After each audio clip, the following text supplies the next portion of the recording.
Kau ku kagumi dalam hati, kasih-Mu tiada dua. Shalom, puji Tuhan, sahabat pendengar yang diberkati Tuhan. Pada kesempatan hari ini, saya akan mau berbagi kebenaran firman Tuhan. Di dalam Lukas pasal 6, ayat 44, bagian A. Perkataannya seperti ini. Sebab setiap pohon dikenal pada buahnya. Puji Tuhan. Judul renungan kita pada kesempatan ini yang berbahagia adalah berbuah, berdampak, dan menjadi berkat. Saudara-saudara, lamanya orang menjadi anak Tuhan, atau berapa lama orang terlibat di dalam pelayanan pekerjaan Tuhan, tidak menjamin 100% hidupnya berbuah bagi Tuhan. Buah berbicara tentang hidup yang menjadi berkat bagi orang lain. Hidup yang berguna atau berdampak bagi orang lain.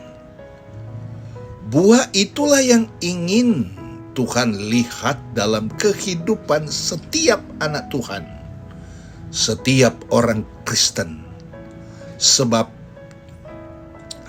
dalam Yohanes pasal 15 ayat 8, dalam hal inilah Bapa-Ku dipermuliakan,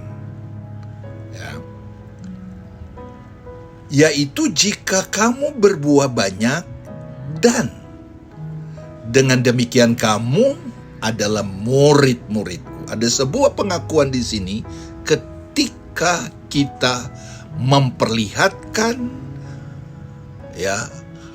buah perbuatan kita. Ada satu pengakuan oleh Yesus di sini. Dia katakan, jika kamu berbuah banyak, atau kita berbuah berdampak menjadi berkat, dengan demikian kamu adalah murid-muridku. Kita harus perhatikan itu. Nah, saudara-saudara, Matius pasal 3 ayat 10, sebaliknya jika sudah bertahun-tahun mengikut Tuhan, tetap saja tidak berbuah, maka Matius 3 ayat 10 berkata, maka apa saudara?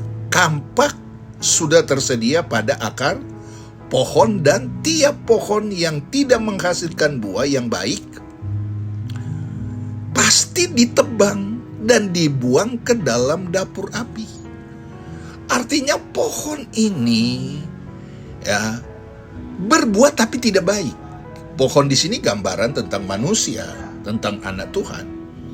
Jadi setiap anak Tuhan atau pohon, dia menghasilkan buah, tapi buahnya busuk, buahnya jahat, buahnya tidak baik. Artinya buah di sini bisa saja perilaku, tutur kata. Maka firman Tuhan Yesus katakan ditebang, artinya tidak berguna, dibuang ke dalam dapur api. Artinya ada penghukuman. Kalau sampai hari ini seseorang melakukan sesuatu tidak menghasilkan buah yang baik, belum diapa-apain oleh Tuhan, maka ada satu waktu Tuhan akan genapi perkataannya, ditebang. Nah, saudara-saudara, oleh karena itu Matius pasal 3 ayat 8, dia berkata apa? Hasilkanlah buah yang sesuai dengan pertobatan. Jadi solusinya supaya kita tidak ditebang adalah menghasilkan sebuah buah yang benar.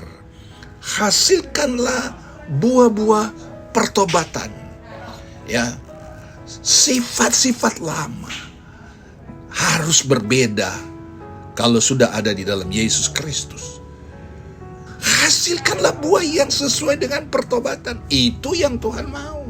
Nah, pertobatan itu tidak hanya ada pada waktu kita terima Yesus, tetapi setelah kita terima Yesus, kita masuk dalam air baptisan, kita kuburkan semua itu. Setiap hari kita harus ada di dalam lingkup pertobatan itu.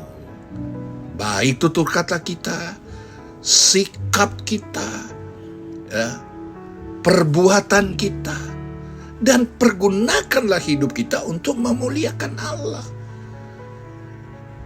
Itu yang namanya orang yang menghasilkan pertobatan. Mengapa setiap orang percaya harus menghasilkan buah? Buah merupakan sesuatu yang alamiah yang dihasilkan oleh tanaman atau pohon. Adakah kita mendapati buah pada tanaman atau pohon yang sudah kering dan mati? Tentu tidak, saudara. Jadi, buah adalah salah satu tanda bahwa di dalam tanaman atau pohon itu ada kehidupan. Pohon itu akan kelihatan dia hidup kalau dia bertumbuh, dia berbuah dan menghasilkan buah, dan buahnya baik.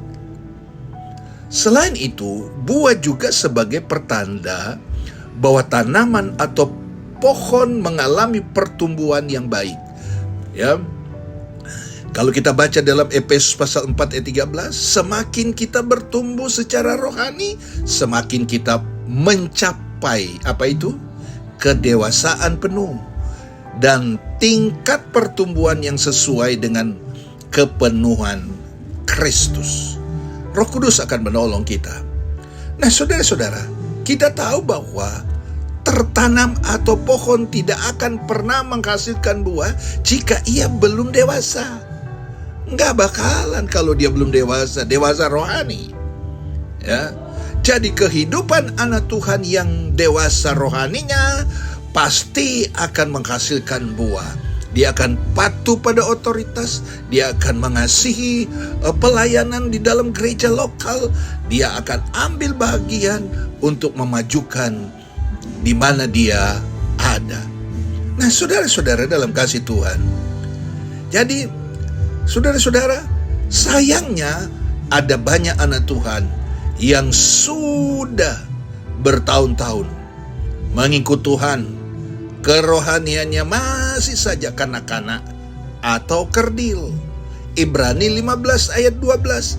Sebab sekalipun kamu ditinjau dari sudut waktu, sudah seharusnya menjadi pengajar. Kamu masih perlu lagi diajarkan asas-asas pokok dari penyataan Allah.